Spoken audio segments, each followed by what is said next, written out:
She forged my name to steal the beach house, so I shredded the paper, then shredded their legacy. Hi, I'm Calla Hartley. They erased me from family photos, party lists, even the will. But what they didn't know was, I'd been documenting every slight, every silence. Ever been told you're too sensitive, too distant, too forgettable, only to come back owning the very ground they stood on? Tell me in the comments, what's the one thing they thought you'd never reclaim? Because this is the day I turn the porch light off. From the inside. Let's go back to where it started. Your name's not on the list. Again. That was the subject line. Bold, centered, and gutting. I blinked twice before clicking. It wasn't even 9 a.m., and I already knew the day was about to twist. My inbox was usually a storm of internal memos and symposium decks. But this was personal. Brooks Family Beach Week 2025. I saw the thread. I saw the names. Evelyn, Mom, Bradley, Cousin Mel, Aunt Sharon, even the second cousin nobody talks to since the pool accident in 2003. Everyone, except me. There wasn't even a typo. Not a Kala or Kala to make me think it was a glitch. It was deliberate. My name wasn't missing. It was removed. My cursor hovered over the scroll bar. The replies flowed. Can't wait to see everyone. Last year's bonfire was epic. Someone had attached a photo of the fire pit where, at age 8, I had roasted marshmallows until my fingertips were sticky and brown. That was the year I won the scavenger hunt and Dad carried me on his shoulders. I didn't even know that photo still existed. The screen blurred. Flash. 2 years ago. Evelyn's wedding. She'd sent a text the night before the ceremony. Venue's over capacity. Hope you understand. I did. I said nothing. I sent a gift. I watched her bridal photos roll out on social media with captions like, surrounded by everyone who matters. Back in the present, my hand dropped to my desk, knocking over a paperweight. It hit the wood with a clean, cold thud. Just like that voicemail Mom left last Thanksgiving. Since you're busy with work, we didn't want to bother you with flights or timing. You understand. They always ended it with that. You understand. As if their neglect was my responsibility to digest. I closed the email. I didn't rage, didn't scream. I just sat. Still. Staring at the sunlit glass walls of my office, 26 floors above a city I once thought would distance me from them. It didn't. Even from here, their silence wrapped around me like a custom-fitted invisibility cloak. I drove home in quiet. Santa Monica streets flashing past like an old reel, familiar but void. My studio apartment welcomed me with its usual stillness. Minimalist, intentional, everything I had chosen, nothing inherited. I kicked off my shoes, poured tea, and walked to the bookshelf. There it was. The turquoise seashell. Nestled between tax guides and half-read essays on organizational behavior, its sheen still soft, its curve perfect. Mom had picked it up when I was 10. She said, "For my special girl who sees beauty in broken things." A year later, Evelyn broke my violin during a tantrum. Mom blamed me for leaving it out. I turned away, walked to the kitchen, phone in hand. Talia was already there, sipping green tea that tasted like hay but made her feel superior. I held out the phone. She squinted. They did it again. I nodded. Not even a mistake this time. She took a long sip. Maybe it's time you RSVP'd as the owner. I raised an eyebrow. She shrugged. Look. She grabbed her tablet and tapped open a real estate app. If they're done pretending you don't exist, maybe you stop waiting for a seat at their table. Maybe you buy the damn table. I leaned in. She typed Ocean Crest Boulevard. I nearly choked on my tea. There it was. The beach house. For sale. Quietly. No family chat. No shared update. Just a cold, commercial listing. Owner motivated, partial ocean view, wraparound deck. The same deck where Dad read Steinbeck to me at dusk. I clicked. More photos, living room, fire pit, bunk room, my room, the one Evelyn's kids needed. Every year. I opened my laptop, logged into my brokerage, pulled up my assets, equity, liquidity, time-locked bonuses. I ran the numbers. Margin was tight, but feasible. Let's play then, I muttered. Click. Schedule a private tour. Confirmation blinked back. Agent will contact you shortly. 3 years ago, we took a family photo at Uncle Jack's lake house. I stood on the far right, arms folded tight, a half smile for the camera. The sun was behind me. A week later, Evelyn posted it on her social with the caption, "The whole clan, together again." Only I wasn't in it. I scrolled back up, stared at the image, cropped, cleanly. I'd been edited out like smudged ink on a wedding invitation. Then there was Evelyn's promotion dinner. A reservation at some rooftop place downtown. Everyone glowing in business casual whites and navy. I'd helped set up, brought wine. Right as the appetizers arrived, Mom pulled me aside. "Can you do me a favor and run to Harper's? We forgot the dessert." Harper's was 45 minutes round trip. When I got back, the cake was already cut. Evelyn had made a toast. Nobody saved me a plate. And the birthday gift. Last year. I ordered a lavender cashmere wrap for Mom from a boutique in Portland. Took days to find that shade. The one she used to wear when I was a kid, before she started dressing like Evelyn's PR team. I paid extra for wrapping. Wrote a card. "Happy birthday. Love you always." When she opened it at brunch, the tag still intact, the envelope in her hand read, "From Evelyn and the kids." She never looked at me once. Not one of those things broke me, not on their own. But silence isn't built in screams, it's stitched from small omissions. This was just one more. I returned to the real estate page and hit refresh. My phone buzzed. Voicemail. "Mom." I played it on speaker. "Calla, sweetheart, I hope you understand. Evelyn's kids need the space this year. It's just easier that way. I know you're busy." I stared out the window at the glinting Pacific. I whispered, "So do I." "If you're not on the list, I can't let you in." The receptionist's voice was polite, but firm. Her tablet screen glowed between manicured fingers as she squinted at the names. Evelyn leaned over the counter with practiced grace, her designer sunglasses pushed up like a crown. Bradley stood behind her, arms folded, while Marjorie looked around the lobby like she was above every surface. "I don't think you understand," Evelyn said, voice sugar-dipped steel. "We've been coming here for over 20 years. It's our family's house." The woman didn't blink. "Then your name would be on the registry. May I see your ID again?" Marjorie offered a tight-lipped smile. "There must be a mistake. This house belongs to the Whitmores." The woman checked the screen once more, then shook her head. "The deed was updated last week. Registered under Calla Whitmore. Guest access is tied to her list." Bradley laughed, loud and sharp. "That's cute. She probably added herself when she worked here." Evelyn cut him a look, but didn't deny it. Instead, she turned back to the receptionist. "We need to speak with the manager." That's when I stepped into view.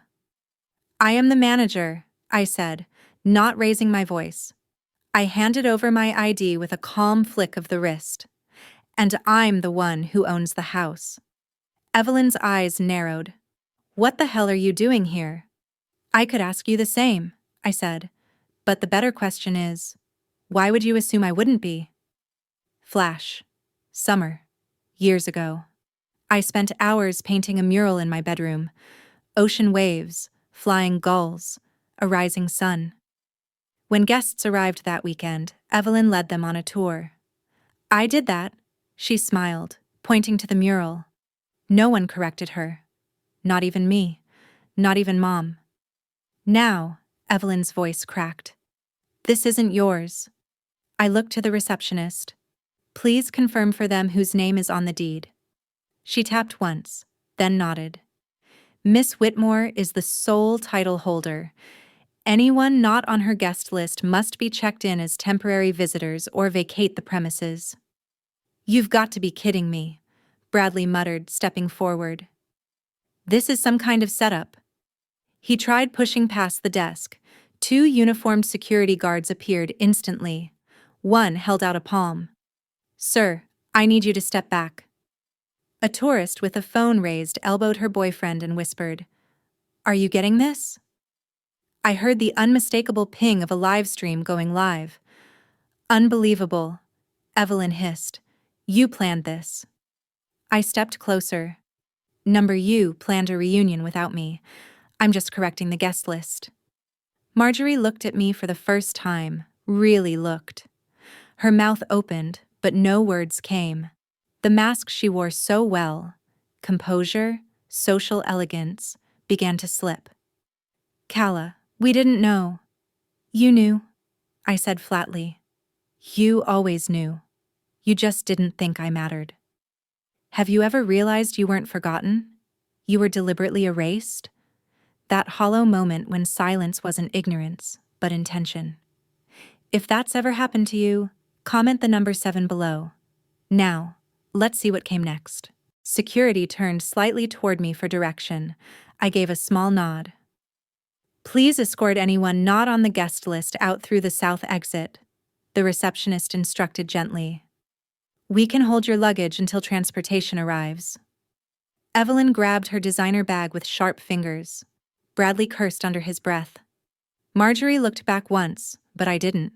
They moved, step by step, past the curious eyes, past the whispering front desk staff.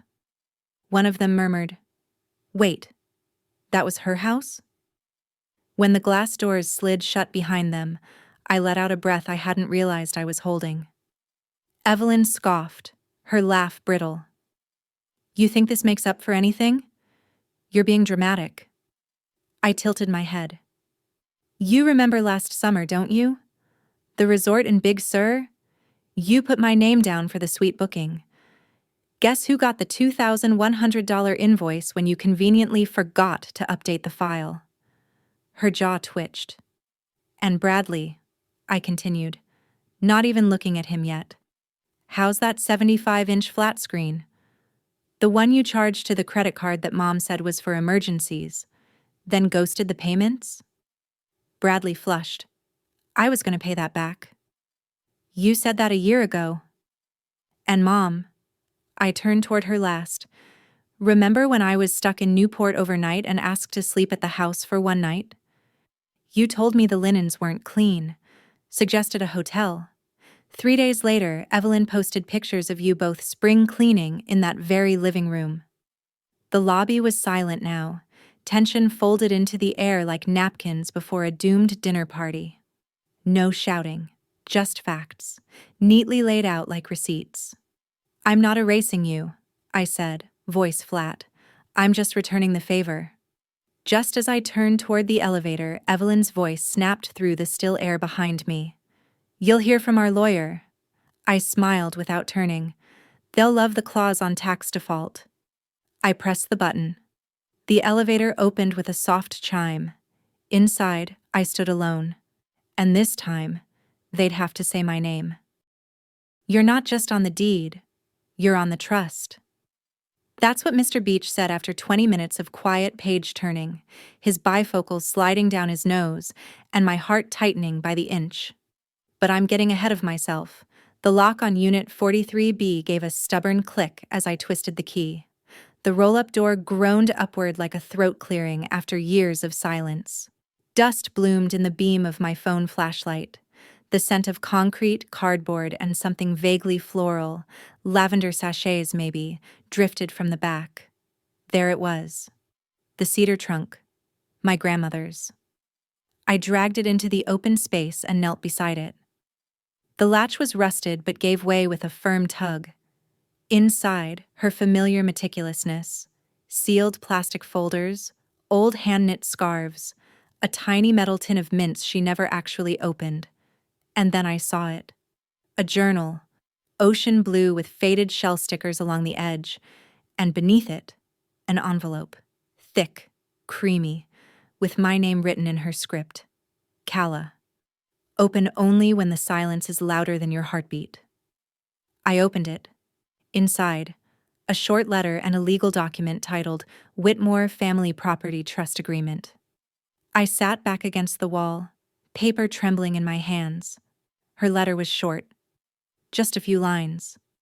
You always listened, even when no one else saw the cracks.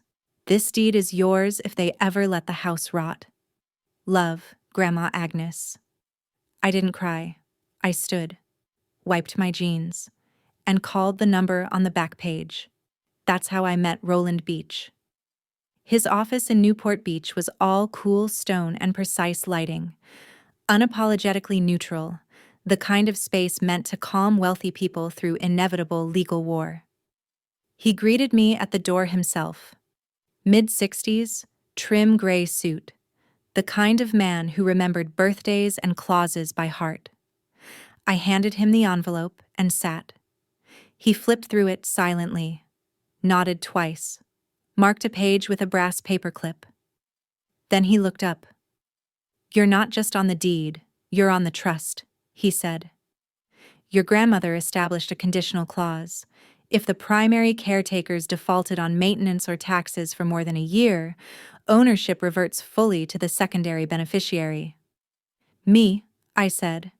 You, he confirmed. And? He turned to his screen, tapped in a few numbers, pulled up public records with surgical efficiency. Then he turned the monitor to face me. They haven't paid property taxes since January 2 years ago.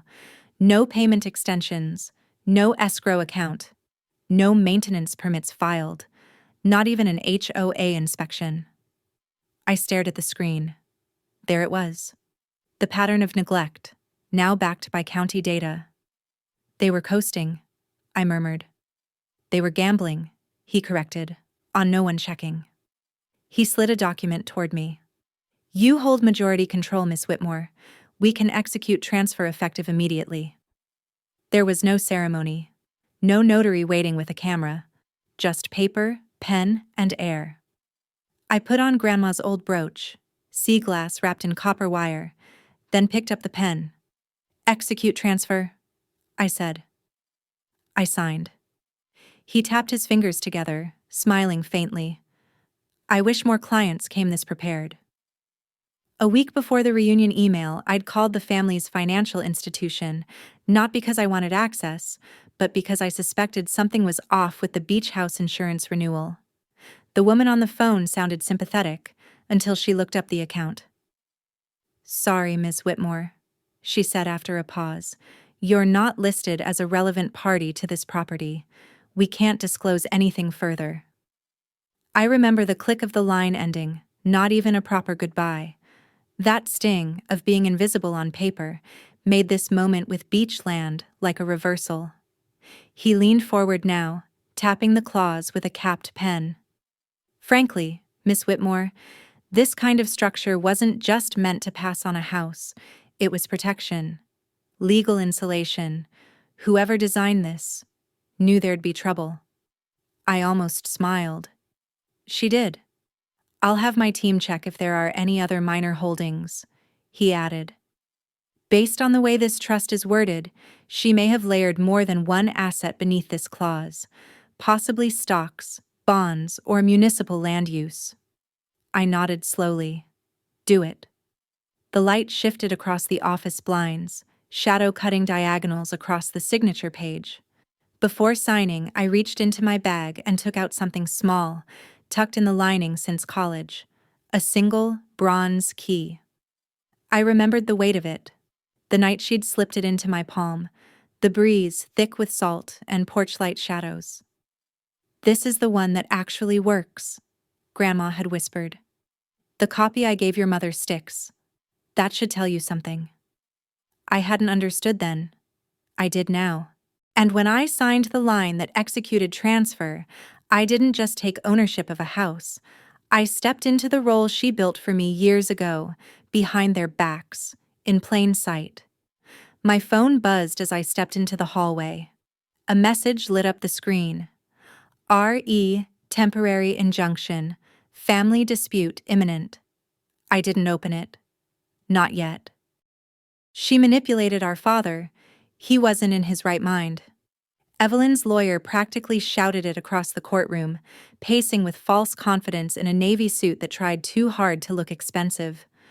I didn't flinch. I didn't even blink. I sat still, hands folded in my lap, watching the judge.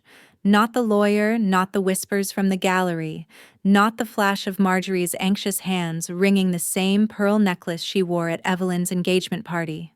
It was Superior Court of Orange County. Everything about it felt designed to humble people.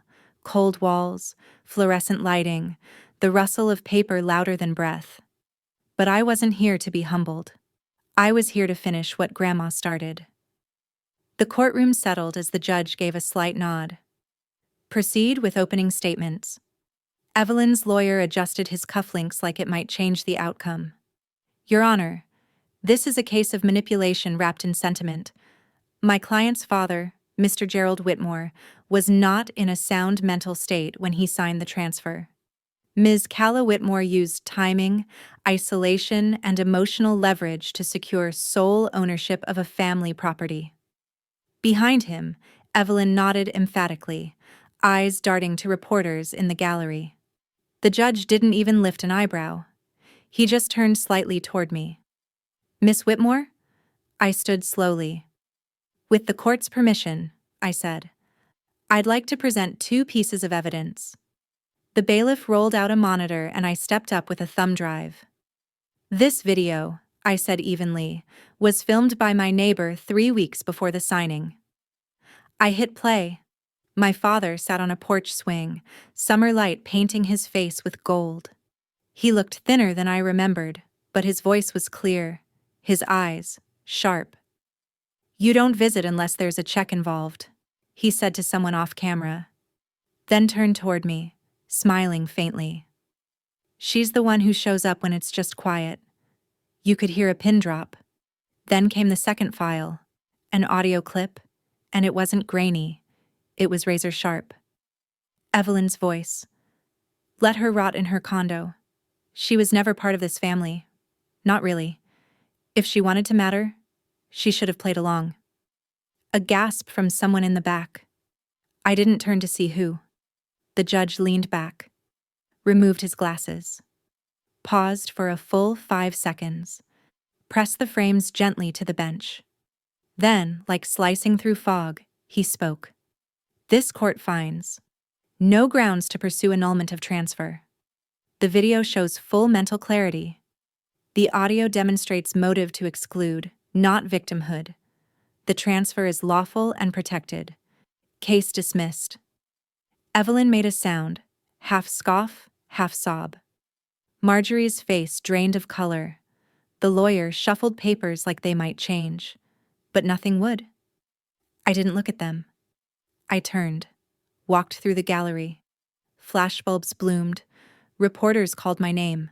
Microphones rose like bayonets. But I saw her, Carla, our old nanny, tucked near the back.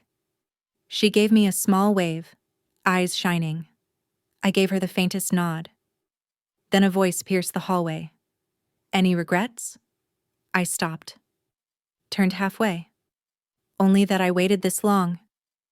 Inside, Evelyn sat crumpled in the hallway corner, muttering to Marjorie, This is all media spin. We'll fix it. Outside, I slipped my phone from my pocket. A text from Talia lit up the screen.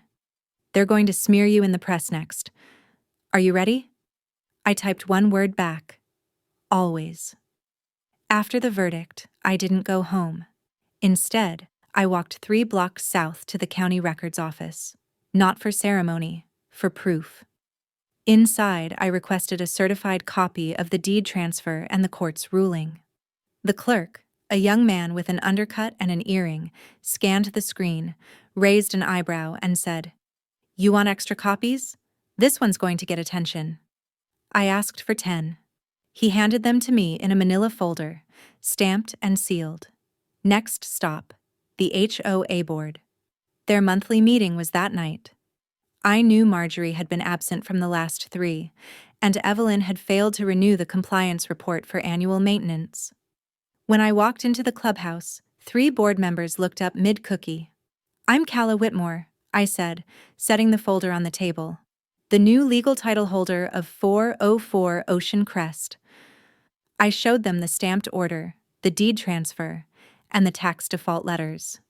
No debate followed, just quiet flipping of pages and a muttered, "She really did it." Before leaving, I posted a printed copy of the ruling on the inside bulletin board, next to the faded 4th of July potluck sign-up sheet. Later that night, a courier arrived at my door with a letter postmarked from Evelyn's attorney. The envelope was thick, but the content thin. A single page demanding mediation and threatening to pursue all available reputational remedies. I took a photo of the letter. Then I pulled out a folder labeled Precedents. Voss slipped it inside behind tabs marked False Allegations, Character Defamation, and Unclean Hands Doctrine. The next morning, my email pinged again. A local real estate blog ran the headline, "Family Drama Hits Ocean Crest, Sister Claims Inheritance Through Trust Clause." I forwarded it to Talia without comment. She replied, "You knew they'd spin it." I wrote back, "Good. Let them talk. I've got transcripts. If they won't say my name, let's give them a new one to fear." The DMV clerk raised an eyebrow as she read the form. "Name change. From Whitmore to Hartley?" I nodded. She glanced up, lips quirking slightly. "Good for you, honey." The pen glided across the signature line. The moment the ink dried, so did a chapter of my life. I didn't just alter paperwork. I rewrote lineage. Hartley wasn't random. It was Grandma Agnes's maiden name, the one she whispered like a shield whenever my mother turned cruel. I once joked, "If I ever disappear, I'll come back with your last name." Now I had. The new ID arrived by mail Banggai Sao Jo. The envelope was unceremonious. The name wasn't. Miss Calla Hartley. Scene 2 hit harder than I expected. The headline dropped at 8:17 a.m. on a Thursday. "Disinherited daughter becomes Hartley heiress." Below it, a side-by-side photo. Evelyn at a gala. Me stepping out of the courthouse in navy and certainty. The caption read, "From erased to executor." Scene 3 unfolded in comments and chaos. Evelyn posted a floral meme about the pain of betrayal and tagged a local church. 3 prayer circle moms shared it. One wrote, "We're lifting you up, sister." I didn't respond. I didn't need to. That afternoon, Talia arrived with a bottle of Syrah and a smirk. "To reclaim?" she asked. I shook my head. "To rewrite." We toasted by candlelight, the ocean breeze curling through the open window. On my phone, the booking portal blinked. Scene 5 was simple. I selected the beachfront house, master suite, 3 nights, full privacy. Special request, Perrier champagne on ice, guest name, Miss Calla Hartley. I tapped confirm. A ping followed, reservation accepted. Then came the kicker. Text from Bradley. "Dibs on the master suite. Feels good to be back." I didn't hesitate. "Already reserved," I replied. "By the owner." Ever had someone ignore you until they needed what you owned? That sharp twist when power flips and silence becomes your strength. If you know that feeling, comment on the number 9 below. Let's see how the legacy really changed.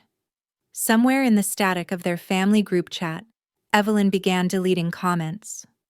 I know because Talia showed me a screenshot. Cousin Grace had liked my name change post. So they knew. They all knew.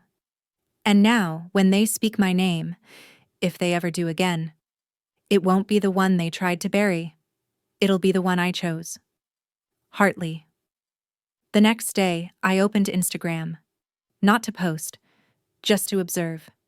Evelyn had deleted her floral meme, but someone screenshot it before it vanished. The comment count had dropped from 30 to 12. I noticed a new like on my own recent photo. Me at the DMV, new ID in hand, captioned, "A name I chose." The like came from my cousin Drew, the same Drew who once called me the +1 of this family. I smiled faintly and turned up the volume on the playlist Talia had made the night before. Upbeat jazz with sharp piano keys and smoky saxophone. It filled the room with a new kind of tension, confident, not angry. On the kitchen island, my new ID card sat under a shaft of golden afternoon light, the letters sharp and proud. Calla Hartley. It gleamed like it knew something no one else did. This wasn't just a name. It was the new headline, the new inheritance. It was mine. That weekend, I visited the Hartley Cemetery plot in Pacific View, not out of sentiment, but for finalization. I brought the legal documents in a slim envelope and placed it beneath the base of Agnes Hartley's headstone. The stone had worn soft over time, but her name remained, chiseled and steady. Next to it was an empty patch of grass, reserved. I stood there a moment, then quietly added a stake sign, reserved, C. Hartley. Not Whitmore, never again. Before leaving, I uploaded the family trust revisions to the California Public Records portal. The site required notarized attachments, signatures, and verification forms. I had them all. Uploaded, certified, filed. Later that evening, I logged into the beach house rental portal, not as guest, but as owner. I archived Evelyn's previous bookings, removed Bradley's placeholder account, set new pricing tiers for family and non-family guests. A custom message popped up for Evelyn's profile. Legacy access revoked. Contact property management for public rates. By Monday morning, a printed copy of the ID, name change certificate, and property title were delivered by courier to the legal firm managing the Whitmore estate. No note. Just receipts. At 2:03 p.m., I received an email from the firm. Records received and acknowledged. Per Clause 3B, Miss Calla Hartley is now recognized as an independent beneficiary. That was the last time anyone from their side tried to argue. Now, they'd have to go through my name, not around it. "Welcome, Miss Hartley. We've been expecting you." The receptionist said it like she'd practiced it. But when she handed me the keys, her hands trembled just a little. Not from fear, just recognition. I nodded once and walked past the marble counter, heels clicking against tile like punctuation marks. I didn't look back. Outside, 3 cars sat idling. Evelyn's white SUV, Marjorie's sedan with the peeling Proud Grandma sticker. Bradley, late as usual, stood by the gate, gesturing toward the staff like he still had authority. The staff didn't flinch. They simply pointed to the reservation list and then to the clause printed at the bottom. Only registered guests permitted beyond this point. They weren't on it. I stepped out from the shaded archway of the entrance just as Evelyn raised her voice. "This is absurd. We've owned this house for 20 years. I handed the head of security a folded document. "Ownership was updated 6 weeks ago. Escort them off the property. Kindly." He nodded. "No yelling, no slammed doors. No, you'll hear from our lawyer." They left in silence. Evelyn glanced back once. Marjorie stared straight ahead. Bradley muttered something into his phone that no one heard. Inside, the house felt new. Or maybe it felt like it had never been touched properly until now. Before the sun set, I unlocked the owner's cabinet in the back hallway, an area none of them had ever been allowed to enter. Inside was a set of folders my father once kept under lock and key. Original house plans, appliance warranties, HOA minutes from 20 years back. I pulled out the maintenance logs. Each missed entry under Marjorie's name was like a receipt stapled to their arrogance. I scanned them to PDF, uploaded them to the HOA digital archive, and flagged 3 violations still unresolved. In less than an hour, I received a confirmation email from the board. You have full authority to enforce guest restrictions due to outstanding delinquencies. Thank you, Ms. Hartley. Next, I moved to the beachside office. The framed photo of the family reunion from 2009 still hung crooked on the wall, me conveniently cropped out. I removed it from the frame, placed it face down in the drawer, and replaced it with a new photo. Me and Grandma Agnes sitting on the porch swing, laughing. Outside, Evelyn paced along the sidewalk, phone glued to her ear. She made a few calls, likely to a lawyer, maybe a local reporter, but no camera crew came. No crowd. No redemption arc. When the security team returned from walking them off the property, one of them handed me a guest pass Marjorie had tried to forge. She had signed my name in looping cursive that looked nothing like mine. I dropped it into the shredder without a word. I was adjusting a vase when someone knocked at the side gate. Mrs. Donnelly, 2 houses down, stood holding a tin of lemon bars.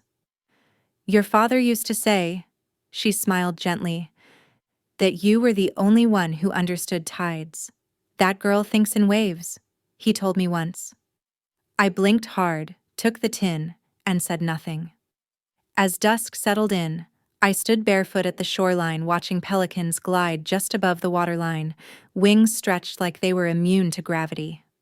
One swooped low, caught a flash of silver, and rose again, undisturbed by the chaos behind it. I stayed until the sky turned violet. Inside, the air smelled like lemon oil and old cedar.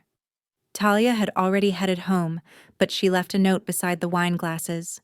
This time, let the silence be yours. I walked to the porch, holding the wind chime wrapped in tissue. Sea glass, driftwood, hand-painted initials, some faded, some intact. I hung it near the doorway, right where Grandma had once said the wind would always find it. It rang once, clear and certain. I stepped back inside and turned off the porch light. From the inside, not a guest, not a visitor. I was home. Later that night, I opened the drawer of the writing desk, my childhood desk still intact, and found a ribbon-bound notebook I never got to use. I wrote one word on the first page. Arrived. If anyone ever tells the story, let the voiceover say, they never said my name. But now it's the only one that opens this door. I no longer stand at the gate of my family waiting for someone to let me in. Now, I am the one holding the keys. In the house that once symbolized rejection, I turn the lights on from the inside, and then turn them off with my own hand when I no longer needed their illumination. I've learned that justice doesn't always arrive with a gavel in court. It sometimes comes in silence, when people no longer have the right to say your name. They erased me from their lives with silence. I answered with a signature and the law. What about you? Have you ever been forced to step away from a place that should have been your home? Share your story. I read every single one. If you've ever been excluded, know this. Sometimes stepping back is just the prelude to returning as the owner.